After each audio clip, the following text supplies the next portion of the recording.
Bonjour à toutes et à tous, j'ai le plaisir de vous retrouver à Arinthod, au siège de la Fédération des associations de chasseurs aux chiens courants, en compagnie de son président Daniel Roch pour vous présenter le rapport d'activité 2018. Monsieur le Président, bonjour. Merci de nous recevoir et merci, il faut le souligner, d'avoir fait le déplacement depuis vos terres aveyronnaises. Merci, bienvenue dans ces nouveaux locaux que nous allons découvrir ensemble avec mon équipe opérationnelle. Monsieur le Président, vous arrivez au terme de votre premier mandat et c'est pourquoi nous allons ensemble aujourd'hui faire le bilan de l'année écoulée, mais également de ces 3 années passées à la présidence. Nous évoquerons aussi l'avenir du réseau pour la période 2019-2021. Mais tout de suite, je vous propose de découvrir les nouveaux locaux dans lesquels la Fédération s'est installée il y a quelques mois. Depuis fin mars 2018, le siège administratif de la FAC est installé au 22 rue des Tilleuls à Arinthod dans le Jura. Nous disposons aujourd'hui d'un local adapté aux différentes activités de l'association. Au rez-de-chaussée, un entrepôt de 125 m² où nous stockons tout le matériel d'exposition, les produits de la boutique et notre documentation. À l'étage, un bel espace composé d'une pièce bureau de 50 m², d'une salle détente et restauration, mais aussi une salle de réunion pour 15 personnes. Nous tenons à remercier tout particulièrement la FAC 39 et les bénévoles qui ont assuré le déménagement aux côtés de l'équipe salariée. Monsieur le Président, rentrons dans le vif du sujet. Au cours de l'année 2017 et du premier semestre 2018, la FAC a conduit de nombreux projets. Ça n'a d'ailleurs pas allégé votre emploi du temps et je vous propose de faire un tour d'horizon de toutes ces actions temps forts de l'année écoulée.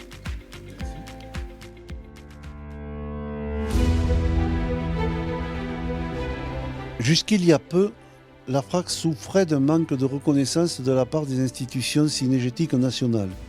Nous étions connus, mais pas assez reconnus. Nous nous sommes donc efforcés ces 3 dernières années de mener une politique d'ouverture auprès de la Fédération nationale des chasseurs et progressivement auprès des fédérations départementales. Nous avons eu la chance de rencontrer un président national particulièrement à l'écoute. Depuis, une relation de confiance s'est établie avec Willy Schrem et nos rapports sont excellents. Je tiens ici à le remercier très chaleureusement. Nous lui devons aujourd'hui notre siège de titulaire au conseil d'administration de l'ONCFS. Par ailleurs, ce printemps, nous avons été invités par Victor Scherer, président du très huppé Club Saint-Hubert de France, à animer au cours d'un apéro-philo une conférence sur le thème « Chasse du sanglier aux chiens courants et dégâts de sanglier, état des lieux et opportunités ».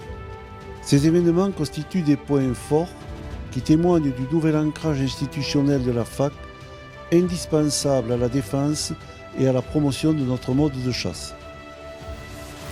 C'était le gros dossier que nous voulions voir aboutir au cours de ce premier mandat. En rappel, nous souhaitions des aménagements de l'article L424-4 afin de permettre l'utilisation des systèmes de géolocalisation pendant l'action de chasse sous certaines conditions pour d'évidentes raisons de sécurité et de meilleur encadrement de nos meutes. Nous avons alors constitué un dossier complet adressé au cours de l'été 2017 à la FNC. Il a reçu un avis très favorable de son conseil d'administration, autorisant ainsi son inscription à l'ordre du jour du Conseil national de la chasse et de la faune sauvage du 25 octobre 2017. Mais pour des raisons inconnues, le ministère a refusé de traiter notre demande cet automne, ce qui a déclenché l'incompréhension et la colère de Willy Schrem. Où en est-on aujourd'hui ? Le CNCFS n'a pas encore donné son avis sur ce dossier. Nous attendons avec l'impatience que vous imaginez la suite réservée à notre requête et en informerons immédiatement nos adhérents et nos partenaires.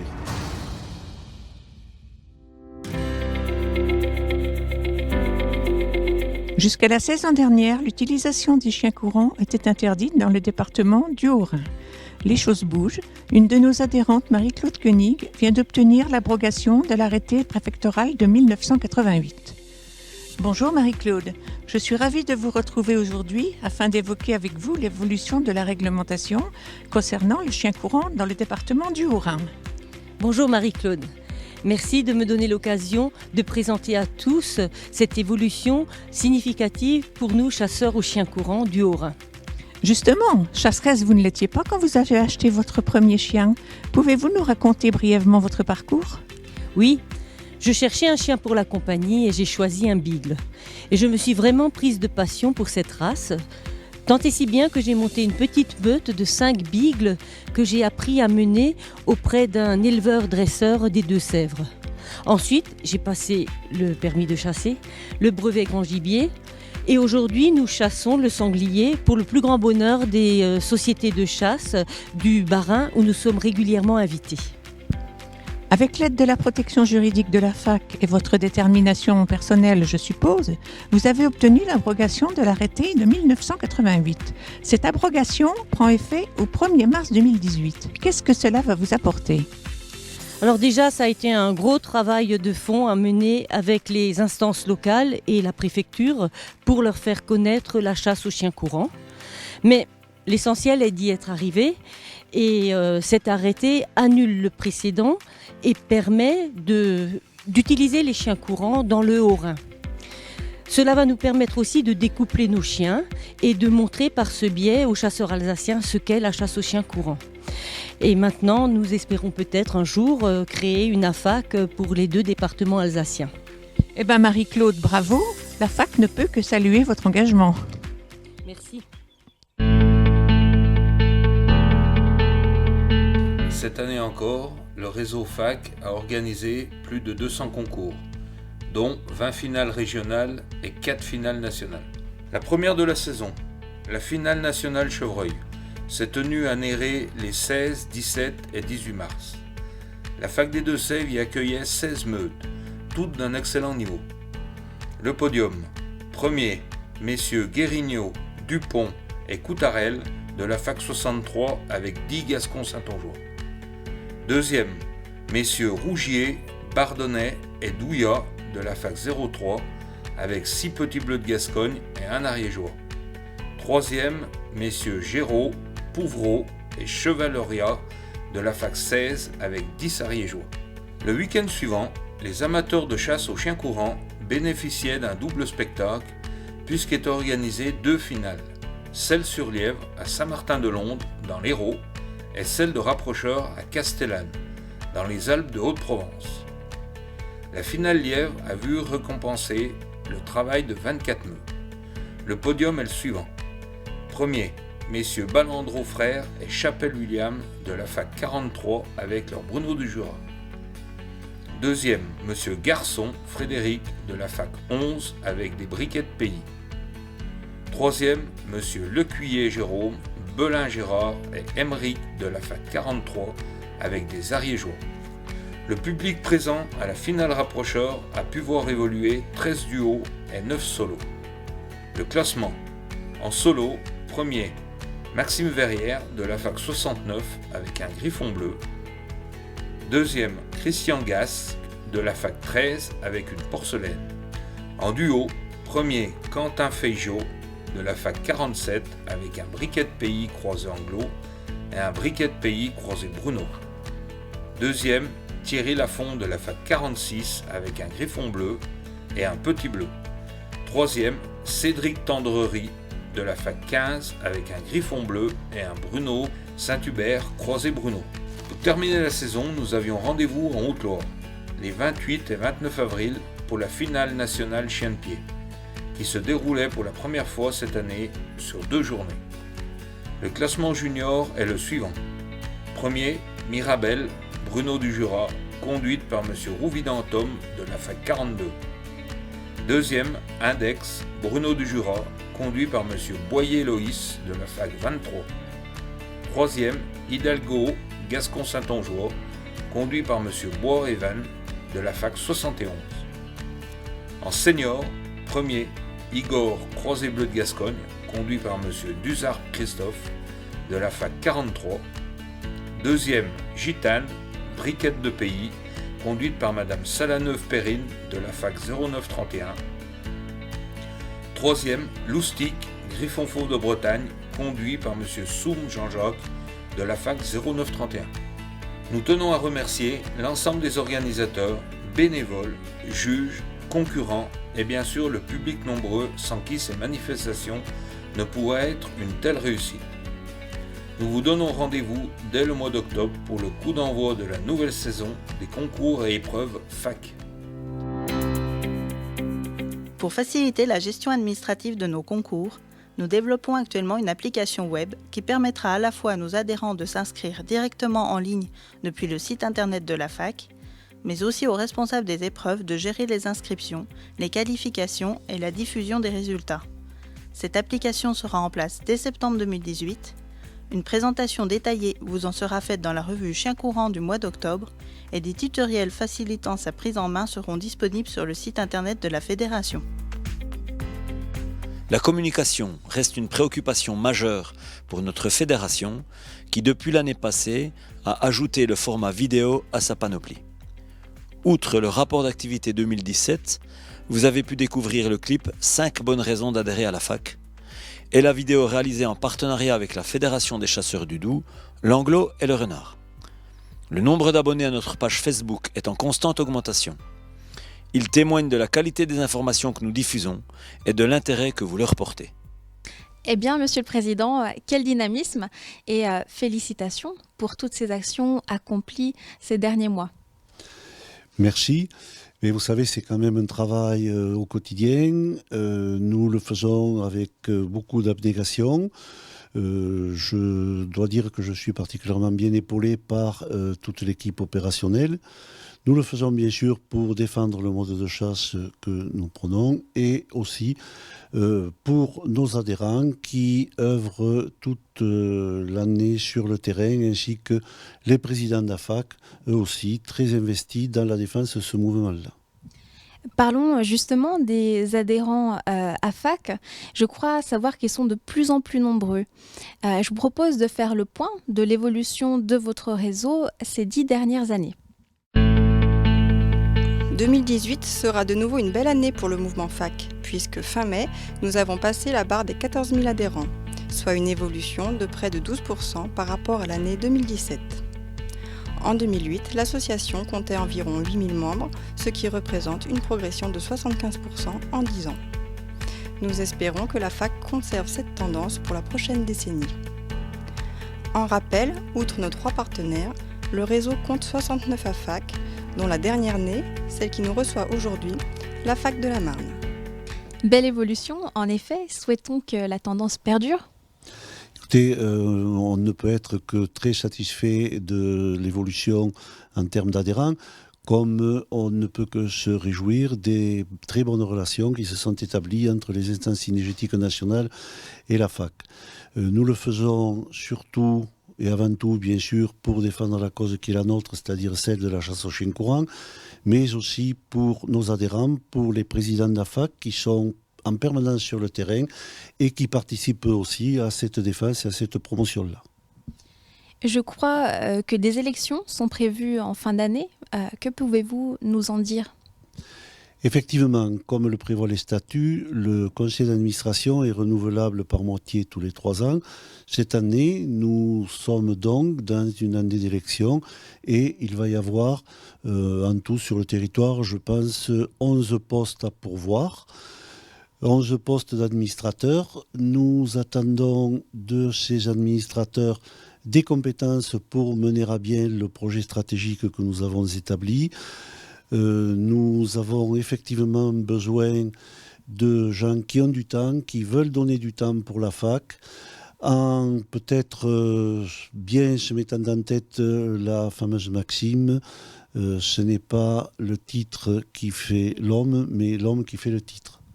Alors vous ne faites pas dans la langue de bois, Monsieur le Président. Une nouvelle équipe donc, mais pour quel projet ?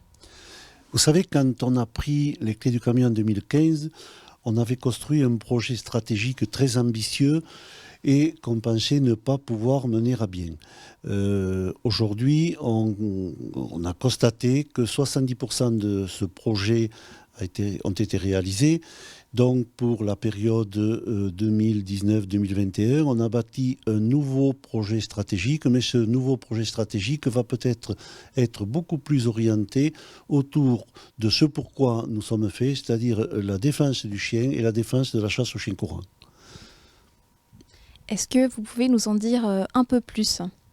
Eh bien écoutez, là je vais laisser le soin à notre directeur opérationnel Hervé Cart de vous le présenter, puisqu'il a participé avec entre autres des représentants de nos associations partenaires, des présidents d'AFAC, des hommes de terrain, tous ces gens-là donc ont participé à la réalisation de ce projet.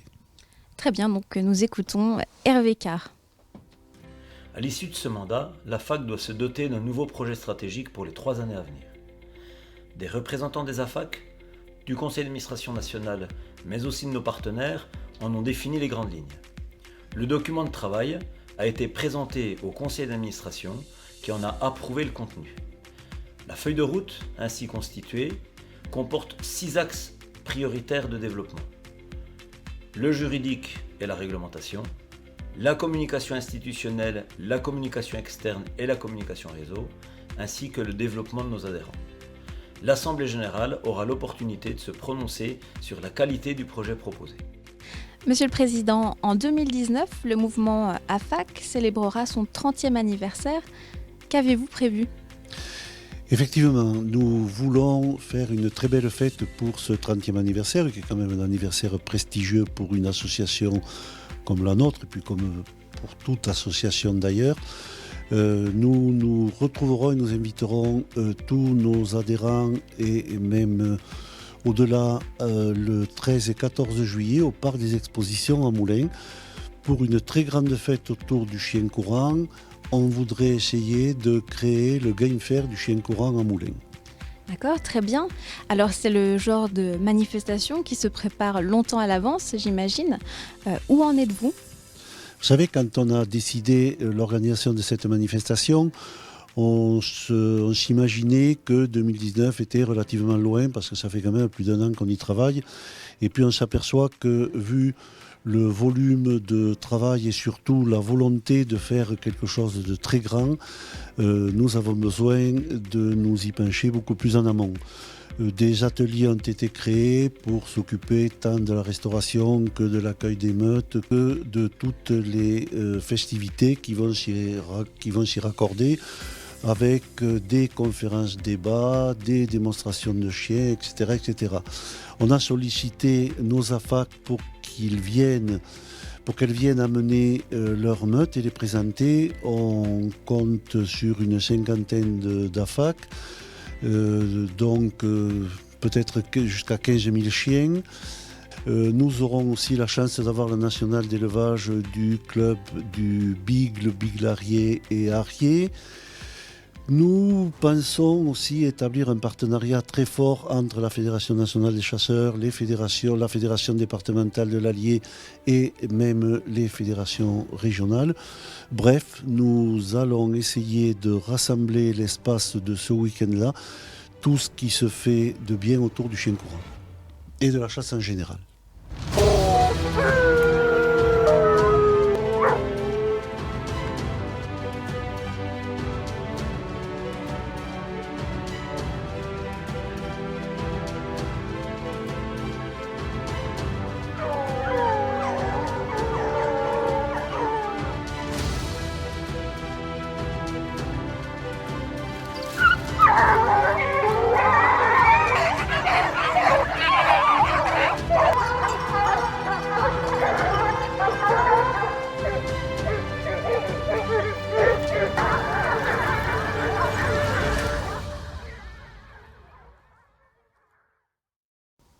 Monsieur le Président, nous arrivons au terme de la présentation de ce rapport d'activité 2018.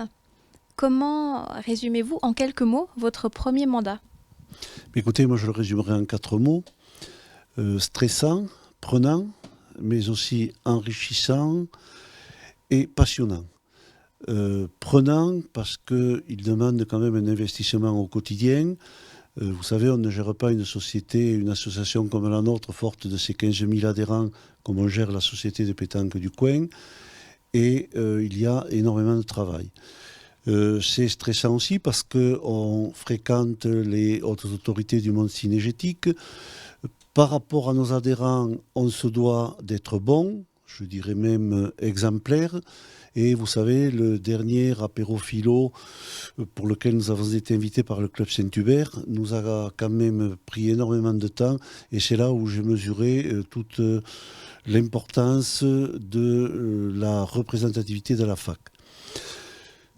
Il est passionnant dans la mesure où, bien sûr, toutes les actions tournent autour du chien courant. Et moi, ça fait quand même personnellement 50 ans, même plus, que je pratique ce mode de chasse. Et puis, je voudrais aussi pouvoir assurer, et c'est une de mes préoccupations majeures, je voudrais pouvoir assurer aux générations futures, à mes enfants, à mes petits-enfants, qu'ils aient la possibilité de chasser comme je l'ai eu moi, sans contrainte et sans trop d'obligations. Merci beaucoup, Monsieur le Président. Donc bonjour à toutes et à tous. De